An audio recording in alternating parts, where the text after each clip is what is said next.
नमस्ते बच्चों, आज हम परिसर अध्ययन 2 में पाठ 9 प्रतापगढ़ पर पराक्रम पढ़ेंगे। इस पाठ द्वारा हम जानेंगे कि शिवाजी महाराज ने अपने बलशाली शत्रु अफजल खान का वध कैसे किया। ठीक है बच्चों, मैं पढ़ूंगी और आप लोग को ध्यान से सुनना है। ठीक है। आदिलशाही दहल उठी। बीजापुर के दरबार की बात है। शिवाजी महाराज की गतिविधियों को देखकर आदिल शाह के दरबार में चिंता फैल गई।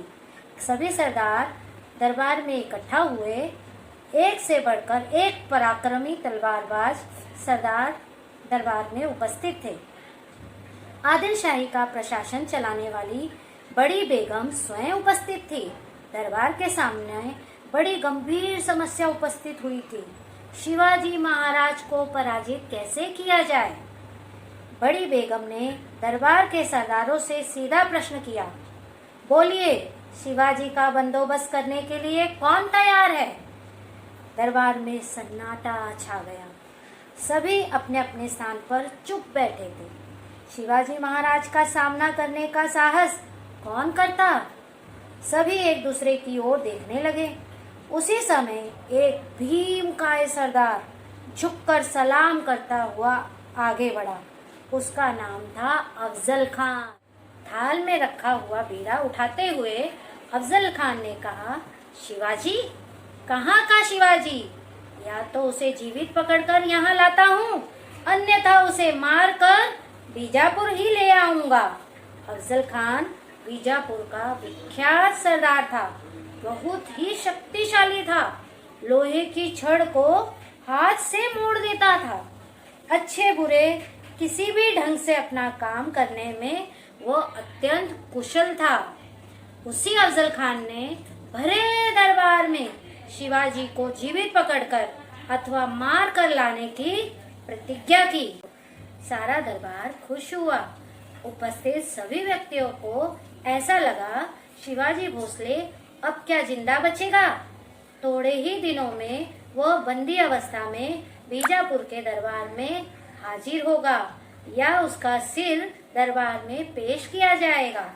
अफजल खान बड़ी अकड़ और शान से बीजापुर चल पड़ा। उसने अपने साथ विशाल सेना और युद्ध सामग्री ली थी। इसके पूर्व वह लगातार 12 वर्षों तक बाई प्रांत का सूबेदार रह चुका था। इस कारण उसे उस प्रदेश की पूरी जानकारी थी।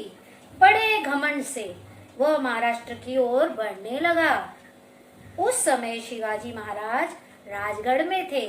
अफजल खान आ रहा है, यह सूचना उन्हें मिली। वे समझ गए कि स्वराज्य पर बड़ा संकट आ रहा है, मगर वे डगमगाए नहीं।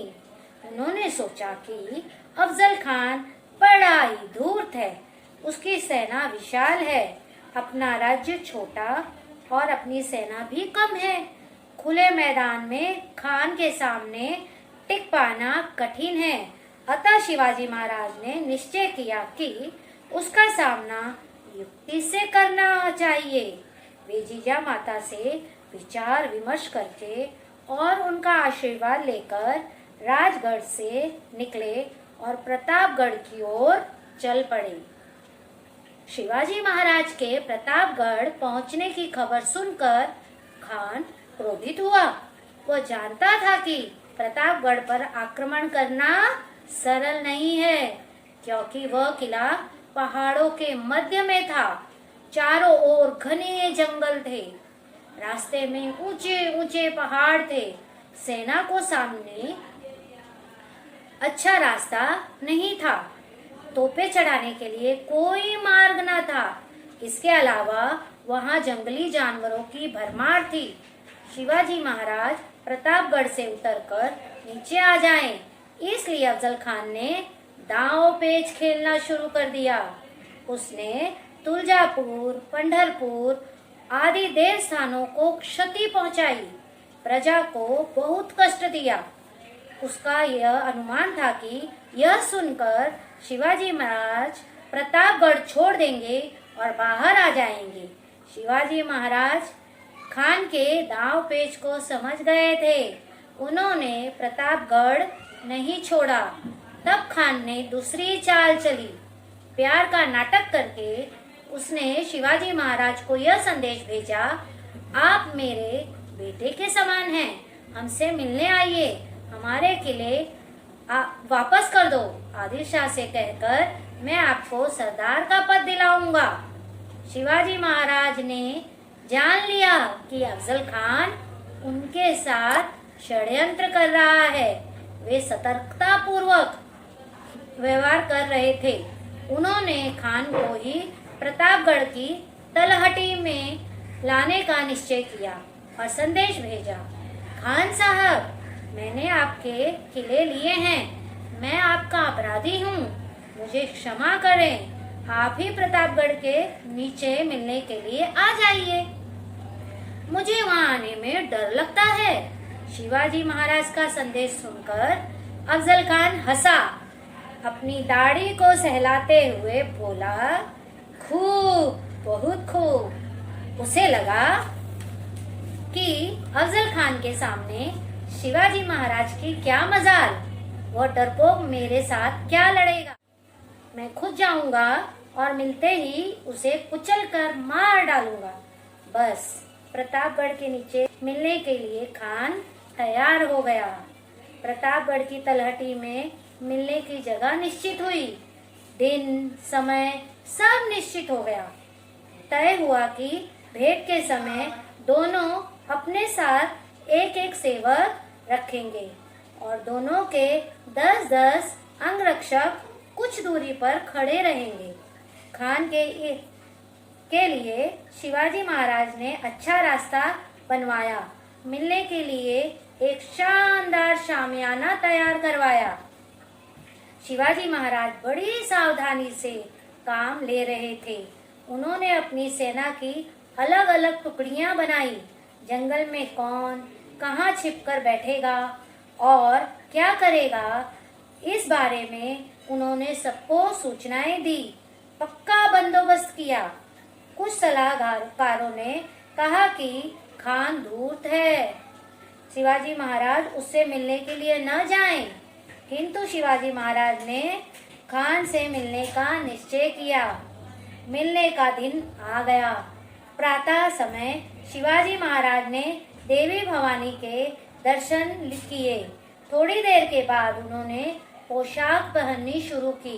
पैरों में सलवार चढ़ाई, शरीर पर कवच पहना, उस पर जरी का कुर्ता और जैकेट भी पहनी। सिर पर शीर्षस्त्राण पहना, उस पर फेटा बांधा।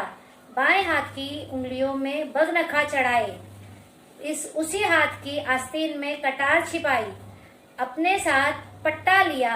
इस प्रकार शिवाजी महाराज खान से मिलने के लिए तैयार हुए। सरदार लोग बाहर खड़े थे। शिवाजी महाराज ने उनसे कहा, साथियों, अपने अपने काम ठीक तरह से करना। भवानी माता हमें यश देने वाली है, परंतु यदि हमारा कुछ अहित हुआ तो आप धीरज मत खोना। संभाजी राजा को गद्दी पर बिठाना, माँ साहेब की आज्ञा मानना, स्वराज्य को बढ़ाना, प्रजा को सुखी कर रखना। हम जा रहे हैं। शिवाजी महाराज चल पड़े। उनके साथ वकील पंताजी गोपीनाथ और जीवाजी महाला, संभाजी काऊजी और येशाजी कंक, कृष्णाजी गायकवाड़, सिद्धि इब्राहिम आदि 10 अंगरक्षक थे। शिवाजी महाराज से पहले ही खान शामियाने में आकर बैठ गया था। वह तरह तरह की कल्पनाएं कर रहा था। उसके बगल में बड़ा सैयद नामक का उसका हथियार बंद एक सिपाही खड़ा था। वह पट्टा चलाने में बहुत निपुण था। शिवाजी महाराज शामियाने के द्वार पर आए। बड़ा सैयद को देखते ही वे वहीं पर खड़े हो गए। खान ने महाराज के वकील से पूछा, शिवाजी राजे अंदर क्यों नहीं आ रहे हैं? वकील ने कहा, वे बड़ा सैयद से डर रहे हैं, उसे आप दूर हटा दीजिए। बड़ा सैयद वहां से हट गया। शिवाजी महाराज अंदर गए। खान उठकर बोला, आइए राजा साहेब, हमसे मिलिए। महाराज सतर्क होकर आगे बढ़े। खान ने शिवाजी महाराज को गले लगाया। लंबे चौड़े अफजल खान के सामने शिवाजी महाराज ठिंगने से दिख रहे थे। शिवाजी महाराज का सिर खान की छाती तक पहुंचा था। खान ने तुरंत शिवाजी महाराज को मारने के लिए उनकी गर्दन अपनी बाईं बगल में दबाई और दूसरे हाथ से शिवाजी महाराज के सिर पर कटार से वार किया। शिवाजी महाराज ने पहना हुआ अंगरखा फट गया। कुर्ते के अंदर कवच होने से शिवाजी महाराज बच गए। वे खान की चाल समझ गए। बड़ी फुर्ती से उन्होंने खान के पेट पर बगनखों से वार किया। बाएं हाथ की आस्तीन में छिपी कटार दाहिने हाथ से निकालकर उसे जोर से खान के पेट में घुसेड़ दी। खान की आंत बाहर निकल आई। वो धराशायी हो गया। इतने में खान का वकील कृष्णाजी भास्कर आगे बढ़ा। उसने शिवाजी महाराज पर तलवार से वार किया, मगर शिवाजी महाराज ने पट्टे के एक वार से ही उसे मार गिराया। शोरगुल सुनकर बड़ा सैयद डेरे में घुसा। वो शिवाजी महाराज पर वार करने ही वाला था कि तत्क्षण जीवाजी महाला दौड़कर आया। बड़ा सैयद के वार को अपने शरीर पर झेलकर जीवाजी माला ने उसे एक ही वार में वहीं पर मार गिराया। इसीलिए आगे चलकर था जीवा इसीलिए बचा शिवा, ऐसी कहावत ही प्रचलित हो गई। इस झड़प में संभाजी काऊजी ने बड़ी वीरता दिखाई। विजयी शिवाजी महाराज घर पर चले गए। संकेत के लिए तोप दागी गई। शिवाजी महाराज की सेना संकेत की प्रतीक्षा में थी। तोप के दकते ही झाड़ियों में छिपे शिवाजी महाराज के सैनिकों ने खान की सेना पर धावा बोल दिया। खान की सेना असावधान थी।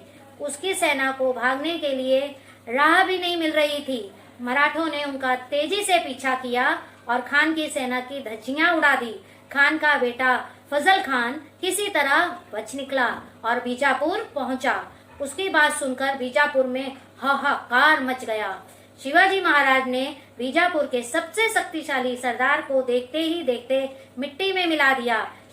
शिवाजी महाराज का नाम चारों ओर फैल गया। उनके पराक्रम के गीत सह्याद्री की घाटियों में गूंजने लगे। तो बच्चों, इस प्रकार शिवाजी महाराज अपने शत्रुओं का वध बड़ी युक्ति के साथ करते थे। धन्यवाद।